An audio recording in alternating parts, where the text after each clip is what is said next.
So 19-year-old me was walking back to my car in the parking lot of Cracker Barrel. My face was covered in poison ivy rashes thanks to a hike I took the day before, but I used those rashes as a great excuse to getting out of work early that day. In my back seat, I had a duffel bag with 4 days worth of clothing, a toolbox with an assortment of art materials and drawing pencils, as well as about 9 pages of MapQuest directions dog-eared together.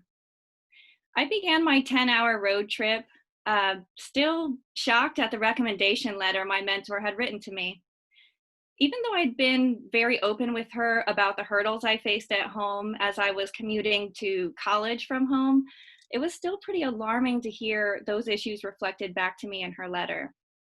She had written Penland School of Crafts, um, asking them to grant me a scholarship to attend a bookmaking workshop in order to, and in her words, grant me a safe space to make artwork away from oppressive obligations.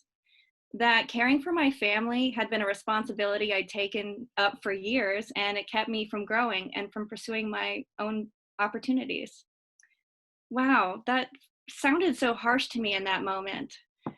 Had I just been belly aching to her this whole time, and had I disrespected my family in the process?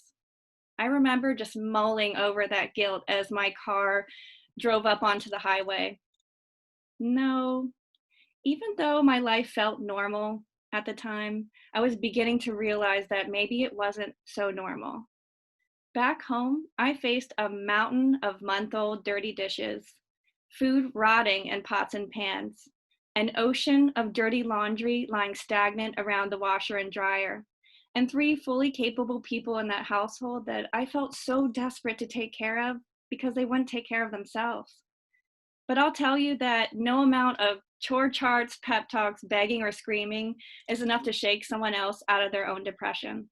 So instead, every day I threw myself into trying to clean that exponential mess, which is an impossible task.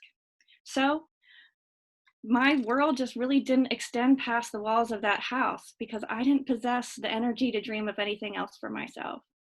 So there I was, also driving down Route 95 with all four windows wide open.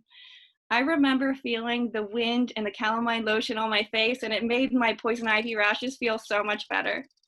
My music was blaring. I can still feel that huge smile slowly bloom across my face. And suddenly, it was as if I could see myself from above, a tiny, minuscule dot driving down the coast of the continent like a zipper, dragging that old comfort zone behind me like it never mattered in the first place. I could have gotten in my car and driven away at any time. It was that easy. My heart was flooded with relief, gratitude, some guilt, freedom. Needless to say, that 10-hour drive just flew by for me. So my destination, Penland School of Crafts, is tucked away in the Green Mountains of North Carolina. It was there that I learned that I love to learn how to make new things. I also learned that I need to take more than 4 days worth of clothing for a 2-week trip. But if I make that same silly mistake again, I know that I can always wash my clothes in the sink if I absolutely have to. I was taught how to make handmade books, how to make precise cuts in paper, how to bind a tunnel book with waxed thread, how to tell stories. I also was taught how to mix a Long Island iced tea out of the contents of a mini fridge.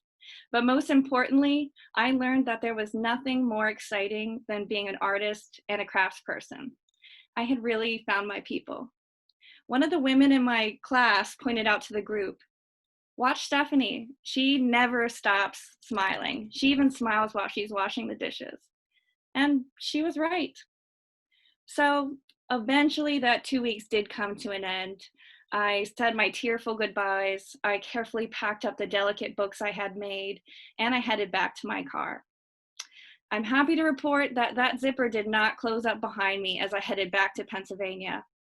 And in fact, it was thanks to that very caring mentor who sent me on this road trip that I learned that I was growing into a big person and that there was more than enough room to stretch my legs out. Thank you for listening to my story.